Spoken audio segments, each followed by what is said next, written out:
안녕하세요. 저는 올해 43, 두 딸을 키우는 주부입니다. 결혼한 지는 벌써 12년이 넘었고요. 저희 남편은 대학에서 학생들을 가르치는데 소위 말해 법 없이도 살 사람입니다. 타고나길 선하게 태어났고 남들에게 싫은 소리 못하는 사람이죠. 그런데 그런 남편을 무시하며 이런 말을 하는 사람이 있어요. 강사? 말이 좋아 강사지. 강의 못하면 수입도 없고 고정 월급도 없는 거 아닌가? 그냥 알바랑 다를 게 뭐가 있어? 그런 말을 들을 때마다 남편은 얼굴을 붉히고 의기소침해졌죠. 오늘 저는 그런 서름을 당했던 남편을 대신해 한풀이하는 심정으로 이 사연을 보내게 됐습니다. 제가 이 사연을 듣다 보면 종종 시댁 문제, 남편 문제로 속 썩인 분들이 많은 것 같더라고요. 하지만 저는 오늘 친정엄마에 대해 얘기해 보려고 합니다. 저희 남편을 면박 주고 힘들게 하던 사람이 다름 아닌 바로 저희 친정엄마였기 때문이죠. 얘기는 저와 남편이 처음 만난 13년 전으로 거슬러 올라갑니다. 그때 20대의 끝자락에 있던 저는 직장 근처 도서관에서 남편과 처음 만났습니다. 당시 그는 박사과정 중이었고 저는 교육청 산하의 평생교육원에서 일하고 있었어요. 둘 다 인문학 계통에 있다 보니 우연히 얘기를 나누게 됐고 인연이 조금씩 깊어졌습니다. 남편은 말수가 많은 편은 아니었지만 속이 깊고 배려심이 많은 사람이었어요. 그래서 1년 정도 연애하다 결혼까지 결심하게 됐죠. 시간 강사 신분이라 벌이가 넉넉한 편은 아니었지만 따뜻한 마음 하나면 충분하다고 생각했거든요. 하지만 그때는 미처 몰랐습니다. 그 따뜻했던 사람이 훗날 저 때문에 그렇게 마음고생하게 될 줄 말이죠. 친정엄마에게 남편을 처음 소개하던 날 저는 내내 손에 땀이 났습니다. 그도 그럴 게 저희 엄마가 사람을 판단하는 기준은 바로 돈이었거든요. 엄마는 언니와 저에게 늘 이렇게 말씀하곤 하셨어요. 여자는 무조건 돈 걱정 없는 남자하고 살아야 해. 착하기만 한 남자? 그건 그냥 바보나 마찬가지다. 사실 엄마는 저희 자매가 어릴 때 암투병하던 아버지가 돌아가시면서 고생을 많이 하셨어요. 가진 거 없던 아버지가 엄마에게 두 딸과 병원비로 쌓인 빚만 남긴 채 돌아가셨거든요. 그래서 살림만 하던 엄마가 공사하는 인부들 상대로 밥집을 시작하셨습니다. 헌데 그 밥집이 잘 된 덕에 빚을 다 갚고 번듯한 집도 하나 마련하게 됐죠. 그때부터 돈맛을 알게 된 엄마는 밤낮 없이 일해 결국 건물과 상가를 몇 개나 가진 능력자가 되셨네요. 저는 그런 엄마를 존경하지만 사람을 돈으로 판단하는 건 마음에 들지 않았어요.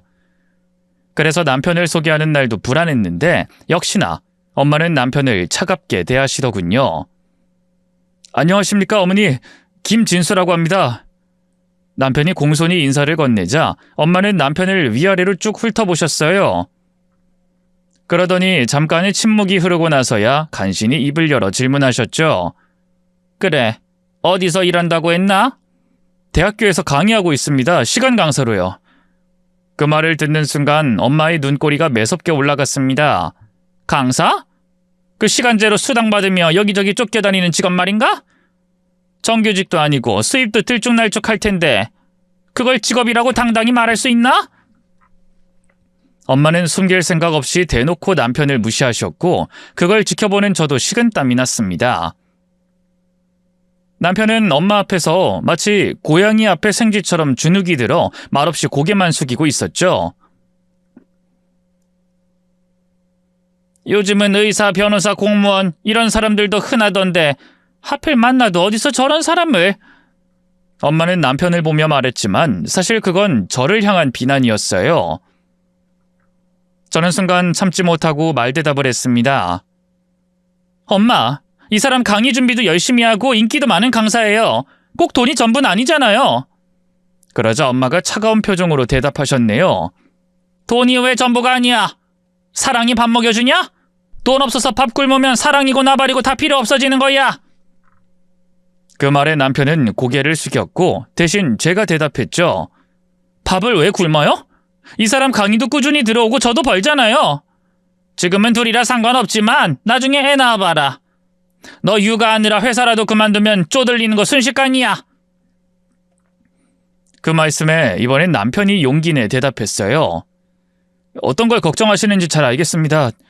제가 지금은 부족하지만 어떻게든 가족 책임질 수 있도록 빨리 자리 잡겠습니다. 약속드려요. 하지만 엄마는 마땅치 않은 표정으로 아무 말씀도 하지 않으셨습니다. 저는 결국 남편을 배웅하며 눈물을 터뜨리고 말았네요. 미안해 자기야. 엄마가 저렇게까지 함부로 말씀하실 줄은 몰랐어. 속 많이 상했지. 하지만 남편은 제 손을 꼭 잡으며 말했습니다. 아니야, 괜찮아. 사실 틀린 말씀도 아니잖아. 그래도 나 당신 포기 안 해. 걱정하지 마. 그날 이후로 엄마는 아예 남편 얘기를 꺼내지도 못하게 하셨어요. 결혼 날짜를 잡겠다고 말씀드렸을 때도 네 마음대로 해라. 네가 언제 내 말 듣는 애냐? 나중에 더 말리지 왜 그냥 뒀냐고 원망이 나지 마라. 그렇게 말씀하시며 돌아서셨죠. 결국 결혼식에서도 억지로 끌려 나온 사람처럼 입을 꾹 다물고 뚱하게 앉아서 남편에겐 눈길 한번 주지 않으셨네요.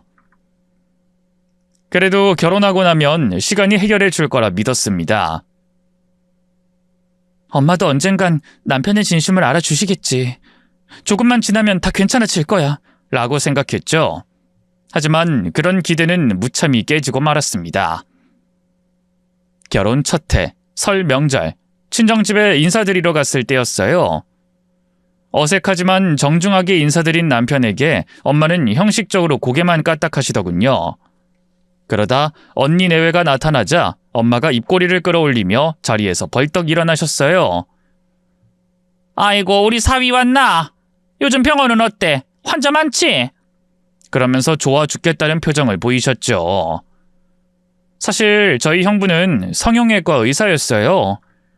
그래서 언니가 처음 형부를 데려왔을 때도 상다리가 휘어지게 한 상 떡 차려놓고 예비 사위를 맞았더랬죠. 그때 엄마는 의사 사위 본다며 온 동네에 자랑하고 청첩장도 넉넉하게 뽑았어요. 그러면서 얼굴만 아는 사람들에게도 인심 쓰듯 이렇게 말씀하셨죠. 축의금 필요 없으니 편하게 와서 식사하고 가세요. 우리 사위가 강남에서 잘 나가는 성형외과 의사라 결혼식을 아주 좋은 호텔에서 하거든요. 그에 비해 저희가 결혼할 땐 한숨 쉬며 이런 말씀을 하셨어요. 돈도 없으면서 괜히 쓸데없이 청첩장 많이 뽑지 마라. 내 손님 부를 사람도 없으니까 나한테 줄 필요도 없고.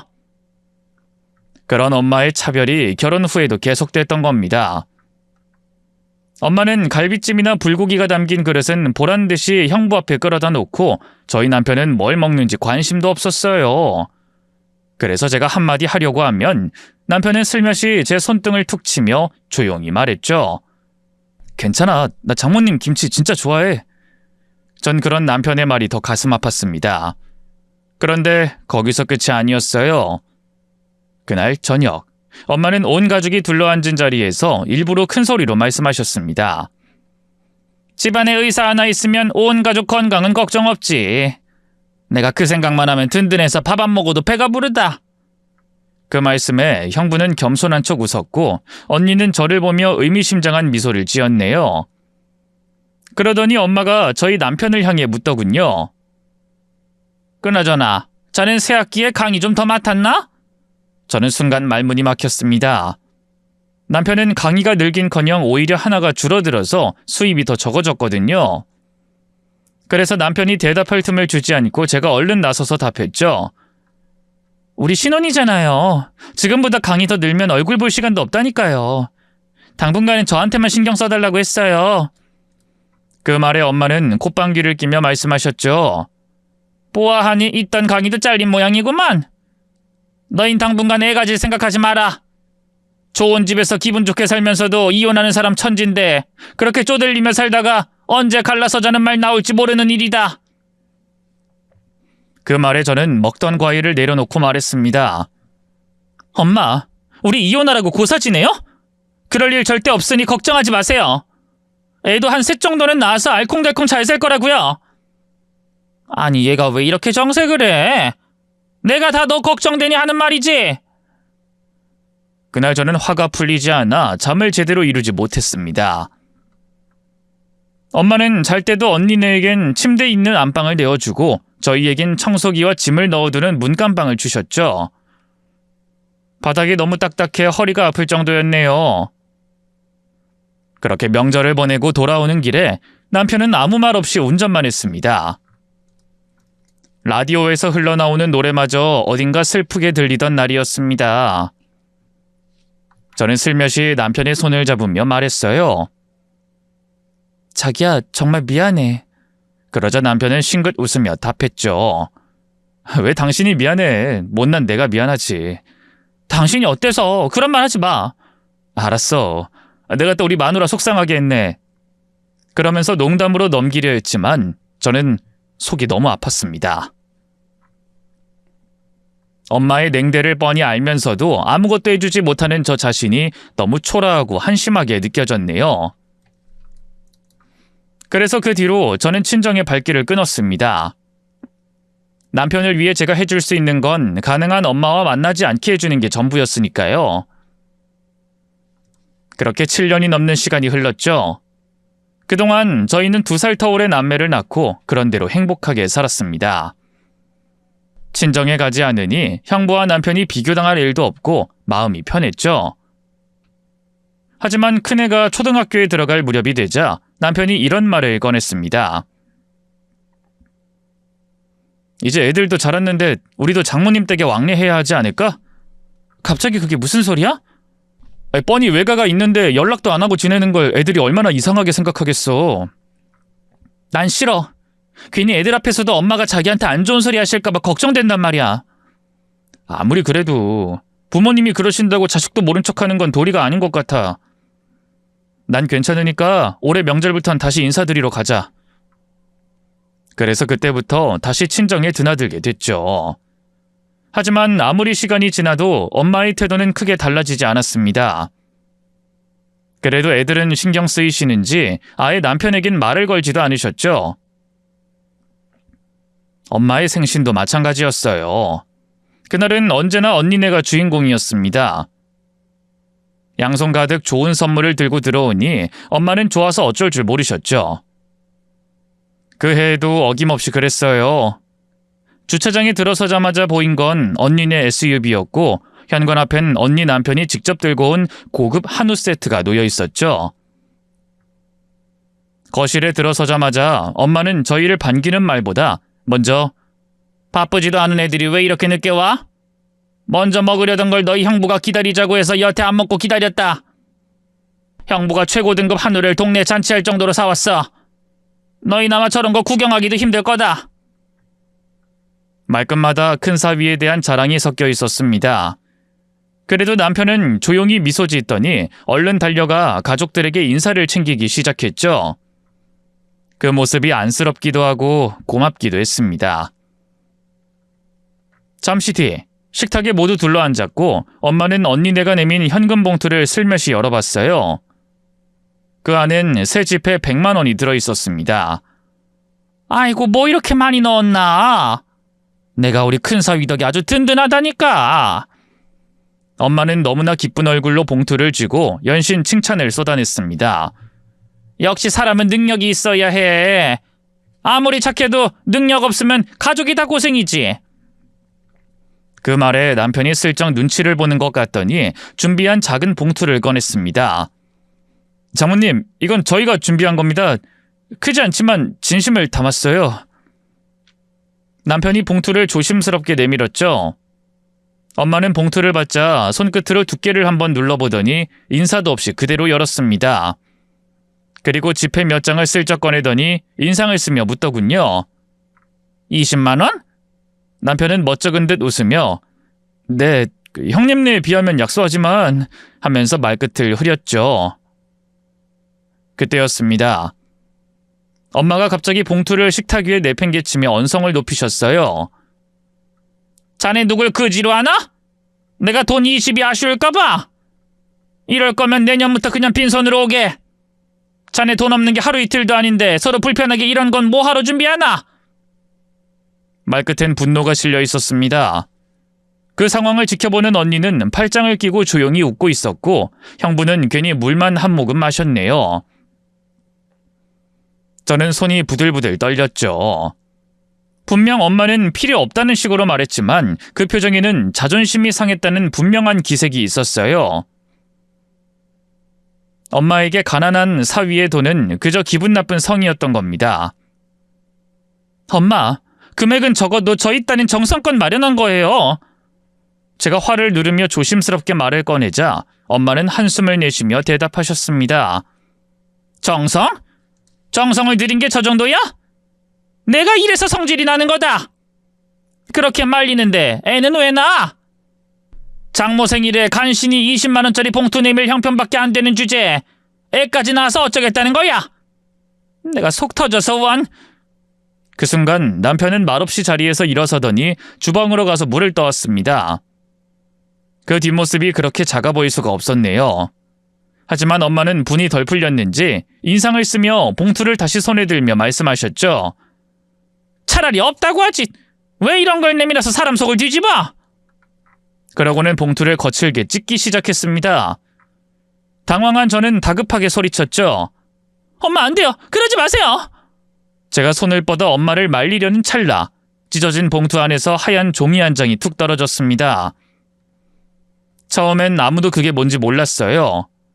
그냥 단순한 메모겠거니 남편이 생신 축하 메모라도 넣어뒀나 보다 싶었죠. 그런데 언니가 무심코 종이를 주워들고 읽는 순간 표정이 일그러졌습니다. 이게 뭐야? 언니가 입술을 삐죽이며 저에게 그 종이를 건넸고 전 그걸 받아들고 읽는 순간 온몸이 굳어버렸네요. 종이에는 분명 이렇게 적혀 있었어요. 간 이식 검사 결과 기증자 적합도 93%, 그리고 그 아래 환자명은 박옥희, 기증자명은 김진수. 순간 저는 숨이 턱 막혔습니다. 박옥희는 제 친정엄마 성함이고 김진수는 남편의 이름이었거든요. 엄마도 그 종이를 뺏어 읽고는 얼굴이 하얗게 질렸습니다. 이게 뭔가? 왜 자네 이름이 여기 있어? 엄마가 떨리는 목소리로 묻자 남편은 말없이 고개를 숙였습니다. 자기야, 이게 무슨 일이야? 간이식이라니? 이거 정말 당신이 검사받은 거야? 제가 겨우 입을 떼자 남편은 조용히 고개를 끄덕였습니다. 저는 놀라서 더듬거리며 다시 물었죠. 아니, 이런 걸 왜 받은 거야? 우리 엄마가 이런 게 왜 필요해? 그러자 남편은 한숨 쉬며 난감한 표정으로 대답했죠. 난 장모님이 여기서 봉투를 열어보실 줄은 몰랐어. 그래서 조용히 혼자 보시라고 넣어둔 건데. 장모님, 원래는 그냥 조용히 말씀드리고 싶었는데 이렇게 된 건 제 불찰입니다. 그 말에 엄마는 소파에 털썩 주저앉았고 언니는 황급히 스마트폰으로 검색을 시작했어요. 기증자? 이식? 엄마, 무슨 병 있어? 그러자 엄마는 화들짝 놀라며 아니야, 아무 병 없어. 난 멀쩡해. 하고 외쳤습니다. 너무 펄쩍 뛰니 오히려 이상했죠. 저는 차가운 기운이 등줄기를 타고 내려오는 걸 느꼈습니다. 엄마가 뭔가를 숨기고 있다는 생각이 들었거든요. 그래서 눈을 부릅뜨며 물었습니다. 어쩐지. 엄마 요즘 부쩍 피곤해하고 안색도 안 좋은 게 이상하다고 생각했어요. 정말 무슨 일이 있는 거예요? 그러자 엄마는 자식들의 시선을 피하며 말씀하셨어요. 작년에 건강검진에서 간 수치가 좀 높게 나왔었어. 근데 병원에선 이식까진 필요 없다고 했고 별일 아닌 것 같아서 말을 안 했을 뿐이야. 그 말에 저는 입술을 깨물며 외쳤어요. 엄마, 그런 걸 왜 말 안 해요? 그런 일이 있으면 자식들한테 말씀하셨어야죠. 근데 자긴 그걸 또 어떻게 알게 된 거야? 남편은 그제야 조용히 입을 열었습니다. 난 그냥 우연히 어쩌다 알게 됐어. 근데 장모님이 밝히기 꺼려하시는 것 같아서 그냥 나 혼자 병원에 연락해서 알아보고 검사한 거야. 당신 혼자서? 그럼 정말 우리 엄마한테 간이식해주고 싶어서 나 몰래 검사까지 했다는 거야? 제 목소리가 조금씩 떨리기 시작했습니다. 미안해. 장모님도 조용히 계시는데 내가 나서서 일이 커지게 할 순 없었어. 그래도 내가 상황을 알았는데 아무것도 안 하고 가만히 있을 수가 없더라고. 근데 다행히 내가 장모님한테 이식해드릴 수가 있다는 거야. 그래서 기쁜 마음에 그 사실을 말씀드린다는 게 이렇게 됐네. 장모님 죄송합니다. 그토록 냉대하던 둘째 사위의 뜻밖의 말에 엄마는 여전히 혼란스러워 보였어요. 언니는 황당한 표정으로 아무 말도 하지 못하고 있었죠. 그때 엄마가 한숨을 쉬며 남편을 향해 입을 여셨어요. 자네가 그걸 왜 했나? 내가 시킨 것도 아닌데. 엄마의 목소리는 거의 속삭임처럼 가늘었습니다. 남편은 한참을 망설이다 대답했죠. 당연히 받아야죠. 장모님은 제 부모님이나 마찬가지잖아요. 부모한테 자식이 당연히 해야 할 도리라고 생각했어요. 그 말에 방 안엔 다시 정적이 흘렀습니다. 그 침묵 속에서 저는 조용히 떨고 있었어요. 그동안 남편이 엄마한테 들었던 수많은 막말, 형부와 비교당했던 모든 순간들이 머릿속을 어지럽혔습니다. 그런 모멸감을 느끼면서도 조용히 견디며 뒤로는 엄마의 생명을 지키려 했던 남편에게 고맙기도 하고 면목이 없기도 했죠. 남편은 그 모든 일을 비밀로 하며 진심을 담아 넣은 봉투를 조용히 전한 겁니다. 그런데 아무것도 모르고 그저 돈만 밝히던 엄마는 둘째 사위의 진심을 그렇게 찢어버렸던 거예요. 그날 밤 집으로 돌아오는 차 안은 너무나 조용했습니다. 감기 기운이 있는 아이들은 시댁에 맡기고 친정에 다녀오는 길이라 차 안에서 남편과 저 둘만 있었죠. 저희 두 사람은 서로 눈치만 보며 아무 말도 꺼내지 못했습니다. 저는 연신 눈물이 났고 숨을 크게 쉬면 울음이 터질까봐 일부러 감정을 억누르고 있었네요. 그러다 침묵을 참지 못한 제가 먼저 말을 건넸습니다. 진수 씨. 헌데 입은 열었지만 그 다음 말이 선뜻 나오지 않았어요. 어떤 말로 시작해야 할지 너무나도 혼란스럽더군요. 제 말을 들은 남편은 고개를 돌리지 않고 계속 운전하며 앞을 보고 답했습니다. 오늘 난 당신보다 장모님이 더 걱정됐어. 뭐? 당황하신 얼굴 보니까 어지간히 숨기고 싶으셨던 것 같더라고. 근데 괜히 나 때문에 일이 커져서 장모님이 스트레스 받으시는 건 아닐지 너무 걱정됐어. 전 차라리 남편이 화라도 냈으면 좋겠다고 생각했습니다. 자신의 진심을 몰라주는 장모에게 화라도 내지. 왜 가만히 그런 굴욕을 당하면서도 참고 있었는지, 왜 나 몰라라 하지 않고 그렇게까지 했는지, 그게 너무 속상하고 미안했죠. 자기 왜 그랬어? 엄마한테 그렇게 모욕만 당하면서 왜 혼자 검사까지 받았어? 왜 혼자 끙끙 앓았어? 제 목소리는 이미 울음에 젖어 있었습니다. 남편은 잠시 운전을 멈추고 길가에 차를 댔죠. 그러고는 비상등을 켠 뒤 절 바라보며 조용히 말했어요. 장모님이 뭐라고 하셔도 내가 사위인 건 변하지 않잖아. 좋은 소리 안 해주신다고 부모가 아니야? 나한테 소중한 당신을 낳아주신 분인데 얼마나 속상하시면 그러실까. 난 오히려 그게 늘 죄송했어. 이렇게라도 내가 장모님께 도움이 될 수 있다면 그까짓 간이식 얼마든지 해드릴 수 있다고. 그 말에 눈물이 왈칵 쏟아졌습니다. 자기야, 미안해. 언젠가 엄마도 이런 자기 진심을 꼭 알아주실 거야. 그럼 당연하지. 그리고 당신은 모르지만 장모님도 조금씩 달라지고 계셔. 처음엔 날 정말 싫어하시는 것 같았지만 애들 낳고 나서 다시 찾아가니 좀 변하신 것 같더라. 요즘엔 내 앞에도 슬쩍 불고기 그릇을 놔주시기도 하거든. 자기 그거 몰랐지? 그깟게 그렇게 좋았어? 형부한테는 얼마나 살갑게 잘해주시는데 그깟 불고기 그릇 하나가? 그건 그럴만하니까 그러시겠지. 나도 우리 딸이 의사 남편 만나면 너무 좋을 것 같은데 부모 마음 다 같은 거야. 자식 호강시켜줄 사위가 더 예쁜 건 어쩔 수 없잖아. 내가 애를 낳아보니까 장모님 마음이 더 이해가 되더라고. 그런 남편의 말에 저는 아무 말도 하지 못하고 그저 손만 꽉 잡아줬습니다. 크고 듬직한 그 손이 제가 한 선택이 옳았다고 말해주는 것 같았어요. 나 당신이랑 결혼하길 정말 잘한 것 같아. 고마워. 아이, 뭘 그런 말을 해. 내가 장모님께 해드릴 수 있는 게 이런 것뿐이라 죄송하지. 그런 남편의 진심이 엄마 손에 의해 가차없이 찢겨나간 걸 생각하니 또 화가 나더군요. 그리고 엄마가 남편에게 했던 막말도 떠올랐죠. 강사? 직업이 그거야? 애 하나 제대로 못 키울 인간한텐 내 딸 못 준다. 차라리 노천으로 늙어 죽게 하는 한이 있어도 이런 결혼은 시키는 게 아니었는데.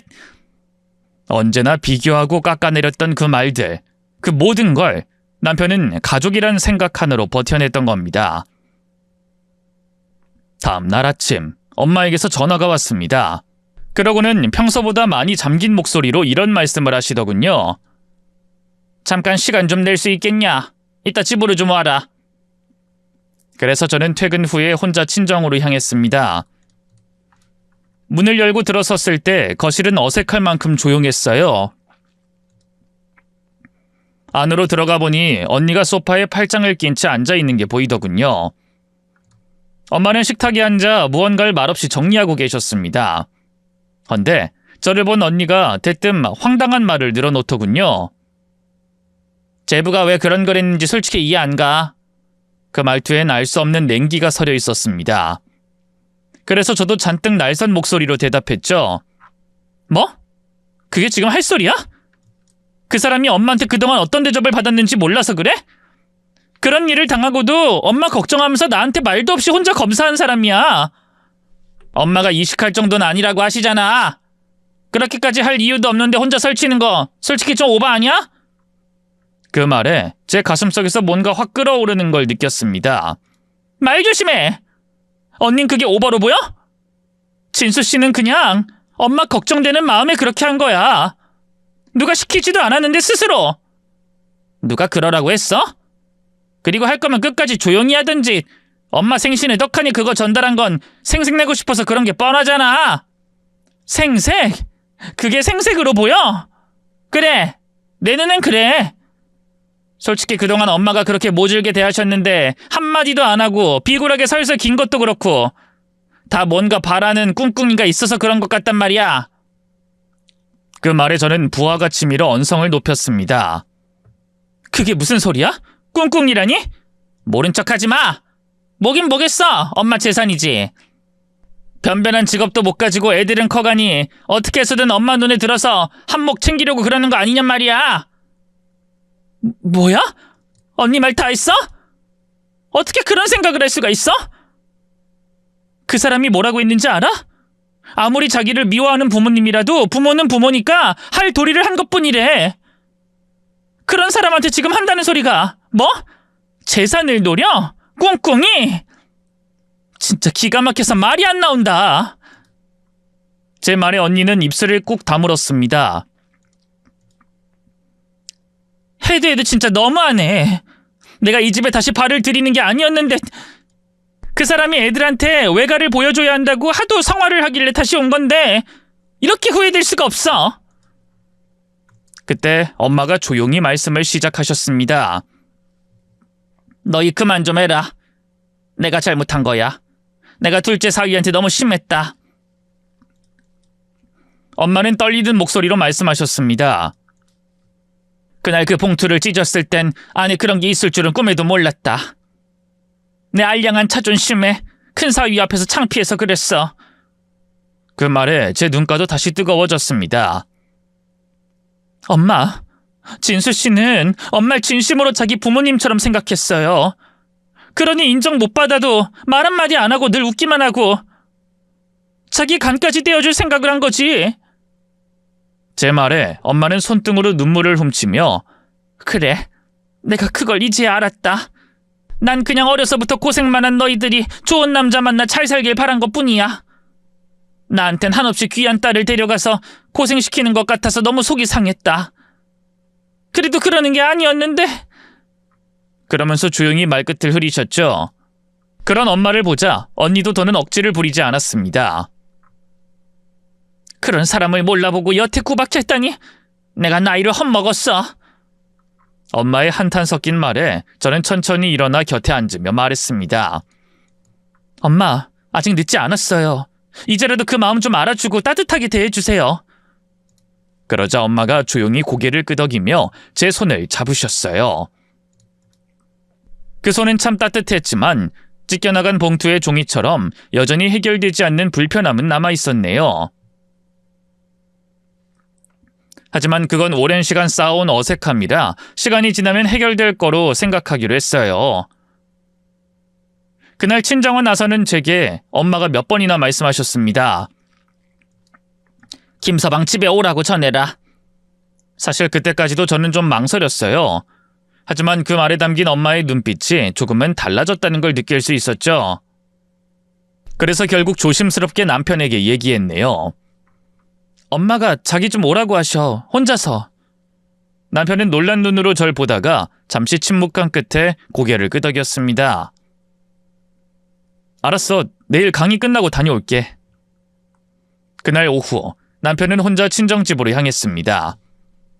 저는 한참을 핸드폰만 들여다보며 연락이 오기만을 기다렸어요. 그리고 저녁 무렵 남편이 조용히 돌아와 인사를 건네더군요. 다녀왔어. 그 말 외엔 아무 말도 하지 않더군요. 저도 궁금했지만 바로 묻지 못했습니다. 남편의 눈이 이상하게 젖어 있었거든요. 며칠 뒤 저는 엄마를 찾아가 조심스럽게 물었어요. 엄마, 그날 그 사람이랑 무슨 얘기했어? 엄마는 한참을 가만히 있다가 말없이 식탁에 앉았습니다. 그리고 조용히, 아주 천천히 말을 꺼냈죠. 내가 김서방 앞에 앉아있는데 말이야. 목이 메서 말이 안 나오더라. 왜? 미안하다는 말 하나 하기가 그렇게 어렵더라고. 그동안 내가 한 말들이 머릿속에 하나하나 떠오르는데 뭐라고 말을 꺼내야 할지 모르겠더라고. 그래서 뭐라고 했어? 제가 재촉하듯 묻자 엄마는 그제야 한숨처럼 말을 내뱉었습니다. 그냥 고맙다고 했어. 처음이었지. 둘째 사위한테 그런 말 한 게. 저는 눈을 감고 가만히 고개를 끄덕였습니다. 근데 김서방이 그러더라. 괜찮다고. 자기는 내 마음 다 이해한다면서 수술 꼭 받자고 하더라고. 엄마, 이식 꼭 받아야 하는 거예요? 근데 왜 우리한텐 말 안 했어? 어쩌려고? 사실 난 그 정도는 아닌 줄 알았어. 근데 혹시나 해서 다른 병원에 가서 검사했더니 기증자가 있다면 빨리 진행하자고 하더라. 정말요? 그럼 수술 받기로 결심하신 거예요? 그래. 김서방이 저렇게 해준다고 나서니 나도 용기 내볼까 한다. 근데 내가 그걸 받을 자격이 있는 건지 솔직히 면목이 없다 너희한테. 그게 무슨 말씀이세요? 진수씨가 어떤 마음으로 그런 검사를 받은 건지 모르세요? 부모님 살리는 심정으로 검사 받은 거예요. 엄마가 그날 그 사람이 내민 봉투를 찢으셨어도 그 사람은 엄마 걱정뿐이었어요. 괜히 숨기고 싶은 비밀을 자기 때문에 알리게 된 게 영 마음에 걸리는 것 같더라고요. 그러다가 엄마 스트레스 받으실까봐 그 걱정뿐이었어요. 제 말에 엄마는 또 눈시울이 붉어지셨죠. 그날 저녁 저는 남편에게 조심스럽게 물었습니다. 자기야, 정말 우리 엄마한테 간이식 해줄 수 있겠어? 당연하지. 하지도 않을 건데 검사는 왜 받았겠어? 그래도 이제 나도 사실을 알았는데 딸인 내가 해드리는 게 맞는 거 아닐까? 언니랑 나도 검사 받아보는 게 어떨까? 그러자 남편이 펄쩍 뛰며 손살을 쳤어요. 아유, 그러지 마. 솔직히 말을 안 해서 그렇지 그 검사도 쉬운 게 아니더라. 어차피 적합 판정 받은 내가 있는데 나머지 사람들이 그 고생 또 할 필요 없지. 아무 걱정하지 마. 나 잘 해낼 수 있어. 그래도 솔직히 자기도 자기지만 어머님 아버님이 어떻게 생각하실지 걱정돼. 하나뿐인 아들이 장모 때문에 몸에 칼을 댄다는데 누가 좋겠어. 에이, 그런 걱정할 필요 없어. 우리 부모님 몰라서 그래? 두 분 다 벌써 사후 장기기증 선택해놓은 분들이야. 안 그래도 내가 검사 결과 말씀드리면서 미리 여쭤봤더니 오히려 잘했다고 칭찬해 주셨어. 뭐? 그게 정말이야? 그렇다니까. 하긴 그런 부모님 밑에서 자랐으니 당신이 이렇게 착하고 성실하게 큰 거겠지. 내가 내일 따로 찾아뵙고 감사 인사라도 드려야겠다. 그 말을 듣는데 평소에도 인지하시고 늘 절 배려해 주시던 시부모님이 떠올라 코끝이 찡해왔습니다. 그래서 저는 다음 날 엄마의 손을 잡고 시댁에 찾아가 감사 인사를 드렸어요. 사실 혼자 간다고 했는데 제 말을 들은 엄마가 꼭 같이 가서 인사드리고 싶다고 하시더군요. 엄마, 우리 시부모님은 정말 대단한 분들이셔. 글쎄 진수 씨가 장모님한테 간이시켜드리고 싶다는 말을 듣고도 말리기는커녕 잘했다고 칭찬해 주셨다니까? 외아들이 그런 결정한 게 내키지 않으셨을 법도 한데 그런 분들이시니 자식을 그렇게 바르게 키우셨겠지. 안 되겠다. 나도 같이 가서 인사드려야지. 엄마까지? 에이, 안 그러셔도 돼요. 엄마 몸도 안 좋은데 그냥 나 혼자 다녀올게요. 아니야. 내가 그동안 너희 시댁에 어떻게 했냐? 마음에 걸려서 안 된다. 인사도 하고 사과도 해야 수술실 들어가는 마음이 편할 것 같아서 그래. 그래서 엄마는 한우와 전복까지 사서 두 분께 고개 숙여 감사 인사와 사과를 하셨습니다. 솔직히 상견례와 결혼식장에서도 엄마가 시부모님께 얼마나 차갑게 굴었는지 정말 속상했거든요. 엄마 본인도 그게 계속 마음에 걸리셨던 모양이에요. 자신이 그렇게 차가운 태도를 보였는데도 이식을 허락해 주셨다니 더욱 가만히 계실 수가 없었던 거죠. 그리고 드디어 엄마의 수술날이 다가왔습니다. 엄마는 수술 전날 조용히 제 손을 꼭 잡으며 말씀하셨죠. 혹시라도 내가 마취해서 못 깨어나면 김서방한테 미안했다고 꼭 한 번 더 전해다오. 그 말에 저는 억지로 웃으며 말했죠. 그럴 일 없어요, 엄마. 적합성 검사도 이상 없었고 의사 선생님도 수술 경과 아주 좋을 거라고 하셨어요. 그때 기증을 위해 옆방에 입원했던 남편이 병실로 들어왔어요. 그러고는 말없이 엄마의 발밑 담요를 한 번 더 정리해줬습니다. 엄마는 남편을 바라보다가 작게 한숨을 내쉬며 말씀하셨죠. 김서방, 긴 말은 못하겠는데 정말 고마워. 남편은 잠시 고개를 숙였다가 부드럽게 웃으며 대답했어요. 장모님이 빨리 건강해지시는 게 제가 바라는 전부예요. 걱정하지 마세요. 수술 잘 될 겁니다. 그리고 수술 당일 아침, 수술실 앞에서 환자복을 입은 엄마가 제 손을 꼭 잡았습니다. 내가 네 남편을 너무 몰라봤다. 수술 잘 끝나면 나중에라도 내가 잘못한 거 꼭 갚고 싶어. 그 말에 저는 그냥 고개를 숙이고 두 손으로 엄마의 손을 감싸주었습니다. 그리고 수술이 시작됐는데 예상보다 시간이 오래 걸리더군요. 기다리는 내내 저는 종이컵에 물만 몇 번 마셨을 뿐 한숨도 쉬지 않고 수술실 쪽을 바라보고 있었습니다. 그리고 몇 시간 후 수술실 불이 꺼지고 의사 선생님이 나왔어요. 무사히 잘 끝났습니다. 기증자와의 조직 반응도 아주 좋았고요. 지금 회복실로 이동 중입니다. 그 말에 저도 모르게 눈물이 터졌습니다. 감사합니다. 정말 감사합니다. 이제부터 진짜 시작이에요. 기증자도 이식 받으신 분도 건강관리 잘하셔야 합니다. 네, 명심하겠습니다. 감사합니다. 며칠 후 병실에서 엄마는 전보다 훨씬 편안한 얼굴이 되어 있었습니다. 입술에 핏기가 돌았고 손에 힘도 생겼죠. 그날 오후 병문안 온 엄마의 지인들이 병실에 들어섰어요. 오랜만에 보는 얼굴들이라 저도 반갑게 인사드렸죠. 아이고, 박 여사 수술 잘 됐다면서. 수척하더니 지금은 얼굴도 밝네. 엄마는 그런 지인들에게 밝게 인사하며 묻지도 않은 말씀을 하셨어요. 아유, 그럼 나 아주 날아갈 것 같아. 우리 둘째 사위가 선뜻 간을 내줬잖아. 지금 대학에서 학생들 가르치고 있는데 아직 기회가 안 와서 그렇지 대성할 인물이야. 원래 늦게 오는 성공이 오래가는 법이잖아. 아직 옆방에 있으니 그냥 가지들 말고 나가면서 인사들 하고 가. 그 말에 어르신들은 눈이 동그래졌습니다. 어머나, 진짜? 딸도 아니고 사위가 간을 떼준 거야? 아이고, 세상에 그런 사위도 다 있네. 엄마는 작게 웃으며 말을 이으셨습니다. 그러게 말이야. 아무한테도 말 안 하고 혼자 검사 받았더라고. 우리 사위가 그런 사람이야. 그 말에 저는 가슴이 뭉클해졌네요. 그렇게 엄마도 건강을 잘 회복하고 남편도 이식 후유증 없이 얼른 퇴원하기만 하면 모든 게 잘 될 거라고 생각했죠. 그런데 남편의 퇴원을 하루 앞두고 예상치 못한 일이 발생했습니다. 엄마의 수술 경과가 좋아 모두가 안도하던 찰나에 남편에게 이상이 나타난 거죠. 갑자기 고열을 호소하며 정신을 차리지 못했어요. 다급하게 달려온 의료진이 이런 말을 꺼냈습니다. 세균성 감염이 일어난 것 같습니다. 기증자에게서 드물게 나타나는 일인데 조기에 대응하면 괜찮을 수도 있습니다. 의사 선생님의 설명은 조심스러웠지만 전 두려움에 휩싸였어요. 그동안 묵묵히 제 곁을 지켜주고 엄마를 위해 간까지 내어준 남편에게 왜 그런 일이 생겼는지 너무나 괴로웠습니다. 병실 침대에 누운 남편은 고열에 지쳐 보였지만 제 손을 잡고는 오히려 웃으며 말했어요. 너무 걱정하지 마. 잠깐 몸이 놀란 것뿐이야.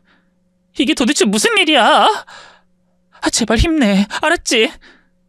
제 눈엔 벌써 눈물이 고였고 남편은 손등으로 제 눈물을 닦아줬습니다. 걱정하지 말라니까. 나 못 믿어. 의사 선생님은 치료하며 상태를 지켜보자고 하셨고 그 말에 온 가족이 긴장했습니다. 언니도 그날만큼은 말없이 병실을 오가며 남편의 상태를 살폈네요. 그러면서 망설이듯 입을 열었습니다. 제부, 내가 그동안 너무 무심했죠. 언니가 처음으로 남편에게 따뜻한 말을 건넸습니다. 엄마가 그러신다고 나까지 그러면 안 되는 거였는데 미안해요. 얼른 회복하고 우리 그동안 못 나눈 얘기 좀 많이 나눠요. 엄마도 힘겨운 몸을 일으켜 남편 침대 곁에 앉아 손을 꼭 잡고 말씀하셨습니다. 이보게, 내가 자네한테 아직도 미안하다는 말을 충분히 못한 것 같아. 그러니 얼른 기운 차리고 내 사과 받아주게. 다행히 며칠 후 남편의 열이 내리기 시작했고 염증 수치도 정상으로 돌아오면서 퇴원 결정이 내려졌습니다. 그래서 저와 엄마도 한시름 놓을 수 있었네요. 그리고 한 달 후 건강을 회복한 엄마도 퇴원해 온 가족이 친정에 모였습니다. 그날 엄마는 조용히 작은 상자를 내미셨어요. 김서방, 이건 뭐 대단한 건 아니고 그냥 내 마음이야. 상자 안에는 멋진 손목시계 하나와 직접 쓴 짧은 메모가 들어있었습니다.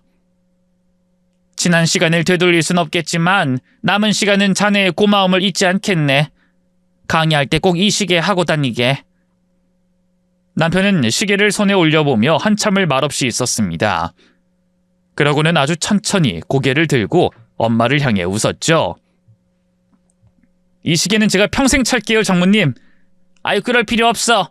낡으면 내가 또 사주면 되지. 우리 시계 12번 바꿀 만큼 오래오래 건강하자고. 네, 걱정하지 마세요, 장모님. 그렇게 두 사람이 마주보며 웃는 걸 보니 제 마음이 너무 흐뭇하고 눈물이 나더군요. 다행히 엄마와 남편의 건강엔 이상이 없었고 거센 파도가 지난 집안은 평화로웠습니다. 헌데 그런 일이 있고 석 달 만에 언니에게서 황당한 소식이 날아들었네요. 나 이혼할 거야. 갑자기 친정에 절 불러놓고 예상하지 못한 말을 꺼내는 언니였죠. 아무 예고도 없이 툭 던져진 그 말에 저와 엄마는 당황할 수밖에 없었습니다. 언니, 지금 뭐라고 했어? 이혼?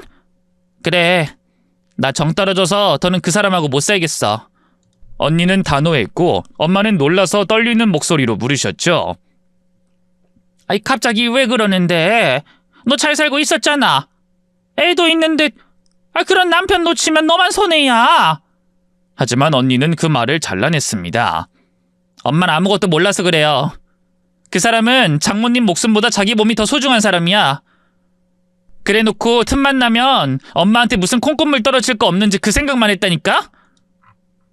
얼마 전에도 엄마한테 차 좀 바꿔달라고 얘기해보라고 하더라고. 내가 기가 막혀서. 저는 깜짝 놀라 언니를 바라보며 물었습니다. 형부가 그런 말을 해? 아니, 돈이 아쉬운 사람도 아니면서 왜? 사실 그 인간이 주식에 손을 대서 우리 사정 어려워진 지 오래됐어. 가뜩이나 병원도 무리하게 확장해서 힘들었고 가까운 곳에 명성 좋은 의사가 개원하면서 신규 환자도 확 줄었거든. 어머나, 그런 일이 있었어? 그래.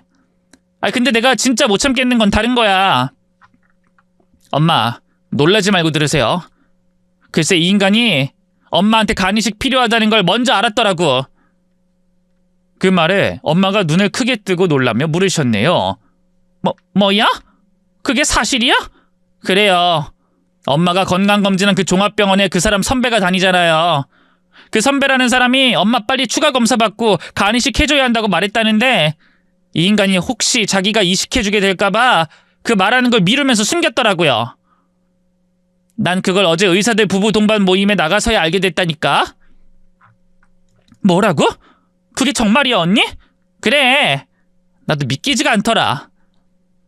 아니, 어떻게 그럴 수가 있어? 엄마가 그동안 형부한테 어떻게 했는데?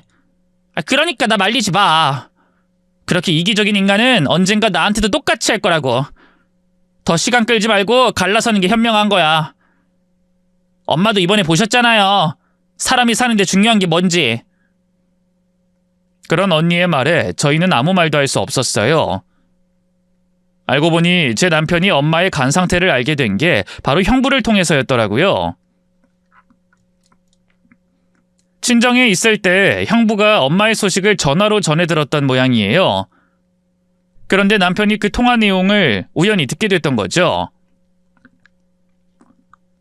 몇 달 후에 언니는 기어코 의사 형부와 이혼 서류에 도장을 찍었습니다. 그런데 나중에 안 사실이지만 엄마가 형부의 병원을 확장할 때 꽤 큰 돈을 빌려주셨더라고요.